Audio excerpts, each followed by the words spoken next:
Welcome to the show. My name is Jeremy Poole, and I'm the host of The Moment, where we explore and celebrate the necessary transformational process you must go through to achieve a high level of success in the real estate industry. Today, ladies and gentlemen, we have the pleasure of hanging out with Tony Blodgett. Tony, thank you so much for being on the show. Thanks, Jeremy. Thanks for having me. Excited to be here. Absolutely. Tony, you guys have been in the industry of mortgage lending since he was 19 years old. Tony is currently the Northwest Region Senior Vice President for New American Funding, is one of the few certified mortgage bankers in Washington State, and has a second-degree black belt in karate. Tony? It's all true. Welcome. Thank you, thank you. So as you know, the show is called The Moment. Yeah. What would you consider or characterize as being your defining moment or series of moments that have allowed you to be 19 years old in the business and being here today, one of the top mortgage professionals in the state of Washington? Yeah, you know, it's hard to pin it down to one moment, Jeremy, but I would tell you, I think back very soon after I got in the mortgage business, about 90 days after I got in the mortgage business, and I think I just turned 20 years old. Okay. And was trying to figure out what to do and how this business worked. And I had a sales manager who encouraged me to go to Sales Mastery, which is an event that Todd Duncan hosts, and anyone in the mortgage industry knows. A huge event. And I was super naive at the time, right? Sure. And I'm 20 years, I think I just turned 20. And so I'm not even legal drinking age. And here I'm at this huge event and everyone's partying. And it was at the Lowe's Ventana Resort in Tucson, Arizona. Okay. So it's a 5-star resort. I'm way out of my league. Right. But the thing about going to that event for me that was so impactful and that I would consider definitely one of the moments that helped me really for the rest of my career is it gave me an example of what was possible in the mortgage industry. Okay. And here I am, just getting started, not even really understanding what it all is about. Right. And I'm looking at people up on stage who are funding, hundreds of millions of dollars a year, making so much money with so much success. And it really opened my eyes to the possibilities. I think what we do is we start to try to uncover things one little step at a time. Sure. And for me, what that experience did is it just gave me this big vision of what was possible. And I would say for the next many years, I was kind of pulled in the direction of that level of success. So that was a huge moment for me, I think. Absolutely. That makes complete sense, and I love that. The question I would have to ask you in connected to that is, was there a particular individual that you saw on stage that had the lifestyle, the success, and built their business in a way that you said, you know what, I can do that too? I don't know that there was one person in particular. Okay. I was really blown away at the number of people that had reached this level of success. I mean, it seemed like there was a lot of people. And what that told me, even more so than one person, is that, if I work hard and follow these practices, anyone can do it. Anyone can accomplish it. And so I did. There was a few, situations. I remember one. It's just a silly thing, but it was after the event. It was in the evening, and everyone was down by the pool. It was nice weather. It was Arizona. Yeah. And I remember everyone was ordering drinks and stuff. And when the tab would come, these gentlemen would fight over who was going to pay for the tab. And they're like, oh, no, I got this one. And I'm like, whoo, thank God, right? I had a few. I couldn't pay for that. But it just was, just the thought of, wow, to be able to achieve a level of financial success where you're willingly, doing those sorts of things. Sure.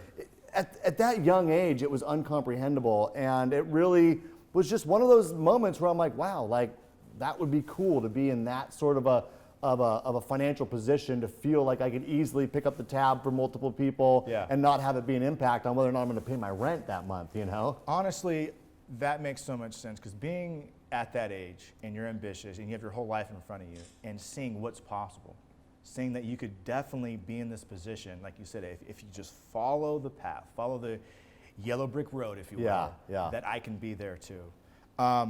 If you wouldn't mind, give us a little bit more backstory on how you actually jumped into the mortgage space at such a young age. At 19 years old, that's so young. Most people aren't even thinking about buying their first home, let alone being the actual lender. Yeah, that's a great question. And I think jumping into it is probably not the right analogy. It was more like a crawl into the industry. Okay. But what had happened was actually my dad owned a mortgage company and had owned a mortgage company for many, many years. Interesting. And most people think that when I tell them that I, was around the mortgage industry my whole life. And that wasn't really the case. I spent most of my years growing up with my mom and my stepdad and really just got to see the successes of that industry from afar. Right. And so when I was 19 years old, I was actually driving a truck. I was a blue collar. I was wearing a pinstripe shirt, but I had my name sewed on the chest of it. So a little different than the normal button-up shirt that I envisioned myself wearing. But nonetheless, long story short, I had actually got into a bit of a motorcycle accident, and it was going to be very difficult for me to continue to do the job I had been doing. So I kind of was desperate, to be quite honest with you, and that's when I reached out to my father, and I, kind of just begged him for a job in the mortgage industry. I said, hey, I want to learn about this. I want to do something different. I kind of felt like I was already in a bit of a dead end, kind of a blue collar, working in a warehouse kind of a job.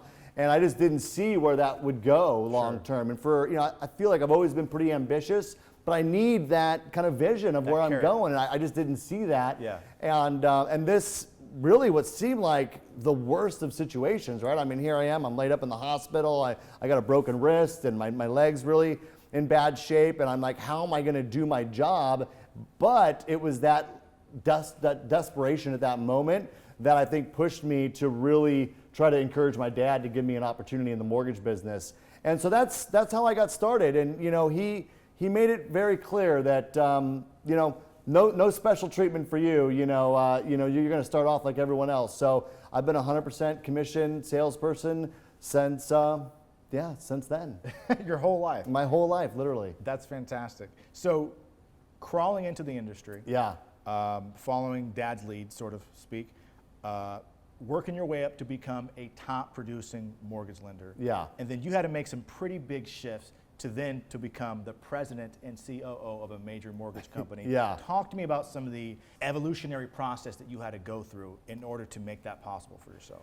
Well, one of the things about the mortgage and real estate industry that I realized very quickly was that most people who do this for a living, they realize that you can do just a couple of sales a month and earn a decent living. Sure. And that's almost a detriment, I think, to most people because the approach that I took was, I came from a blue collar background. Yeah. So I had no problem putting in 40, 50 hours of actual work every week. And so I think, to be honest with you, Jeremy, it was really just outworking my competition. I like that. I wasn't afraid to get up in the morning, get suited up, go to the office. If I was told to make sales calls, I made the sales calls, and I just, put in the time. Yeah. And it's easy to get a couple wins and then kind of slow down when you work on commission and you make really good commissions. So that would probably be the biggest thing for me is just a really dogged work ethic. Okay. That I think that helped me a lot. But also, I'm kind of a sponge, and I feel like a lot of people are looking for people to teach them how to do things. And look, that's not always going to be the case. Someone's not always going to come and take you under their wing.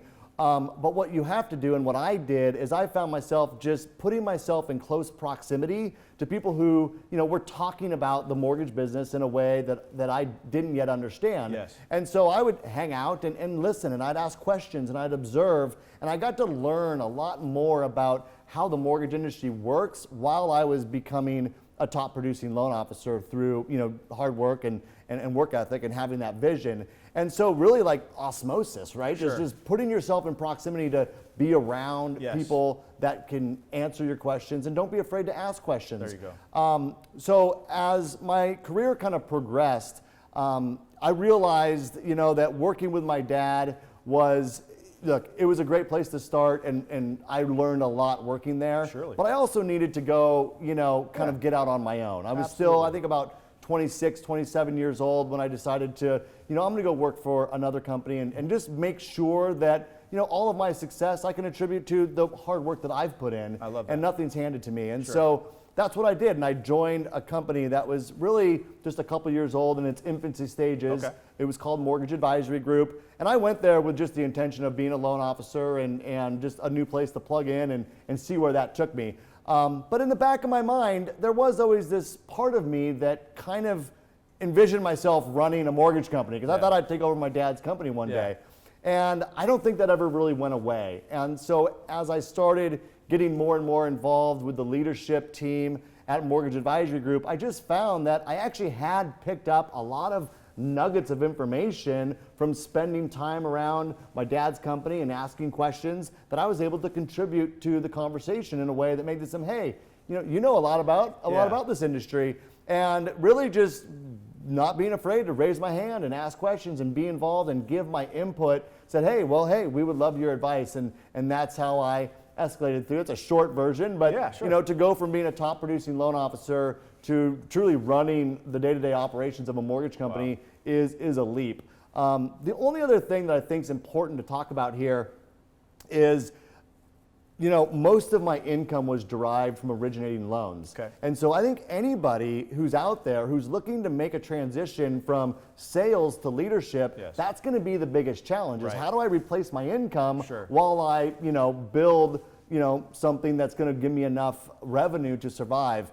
And the way to do that for me was to build a team. Okay. And I cannot attribute any of my success, to be quite honest with you, to just myself alone. Sure. Everything that when I've been able to take leaps and steps up in my career is because I've been surrounded by amazing people who've helped me get there. That's so important. Yeah, and I think that building a team that helped me keep my production going, while I could then divert my attention towards growth and building this company. Because look, when you're running large teams like I do today, Yeah. you make a very little amount on Right. every single transaction. Right. So at some point you have to make that leap from doing individual transactions yourself Yeah. to having enough transactions to where there's an income, and that's a difficult gap to close. Absolutely. Yeah. And with that being said, I think it's important for us to talk a little bit about the kind of volume that you and your team are doing. Yeah. So last year you did what, like around $630 million or something ridiculous like that? Yeah, around 630 million, which I think for our group is a good amount of success.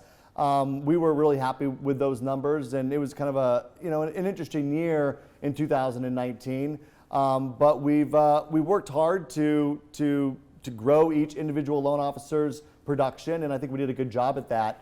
It's what's amazing right now is just the blessings that the markets put upon us. Absolutely. It's really hard, right? I mean, here we are in the middle of a pandemic. It's 2020, and there's so much going on that's negatively impacting certain industries. Sure. But the mortgage industry and even the real estate industry is thriving.